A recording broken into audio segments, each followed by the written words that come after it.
seperti yang kemarin kita sudah dengar, ada peran Roh Kudus sebagai roh penghibur, ya kan? Roh penolong, roh yang menginsafkan, menyadarkan, sadar ya.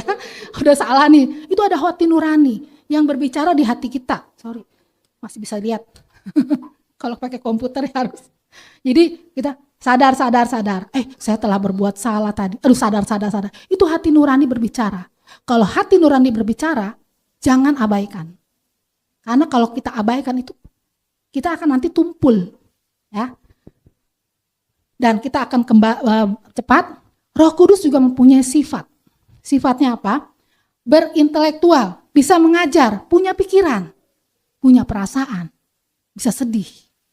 Ketika kita mendukakan dia akan sedih. Ya, seperti di dalam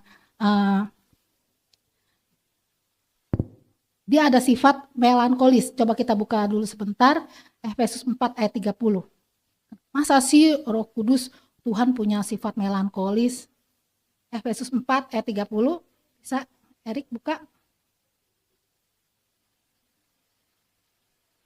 Nah, dan janganlah kamu mendukakan Roh Kudus Allah yang telah memeteraikan kamu menjelang hari penyelamatan. Bagaimana kita bisa mendukakan hati dia? Ketika kita sudah menyimpang, ketika kita meninggalkan dia, ketika kita tidak ingat dia lagi, apalagi kita sudah pindah iman, itu mendukakan, sangat duka. Makanya dikatakan jangan mendukakan Roh Kudus Allah yang telah memeteraikan kamu. Kita telah dimeteraikan sebagai anak Allah ketika kita dibaptis.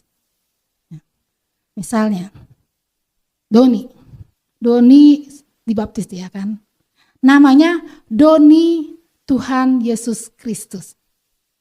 Tertera ada nama silsilah, nama keluarga. Kita semua yang sudah dibaptis ya. Yang belum dibaptis enggak tahu deh ya. Makanya ada juga nama baptis. Makanya ada Tuhan Yesus Kristus. Tercatat di mana? Di sorga. Ya, yang telah memeteraikan kamu menjelang hari penyelamatan. Nanti ketika penyelamatan datang, Tuhan Yesus datang kali yang kedua, kita sudah ada nih namanya Tuhan Yesus Kristus. Langsung kita mengalami pemisahan dari antikris. Ya, dari antikris dulu, baru ke penghakiman, tercatat di buku kehidupan. Nah, itulah adalah sifat dari, dan juga sifat Roh Kudus ada di ke-9 buah roh, kasih, sukacita, damai sejahtera, sampai ke penguasaan diri.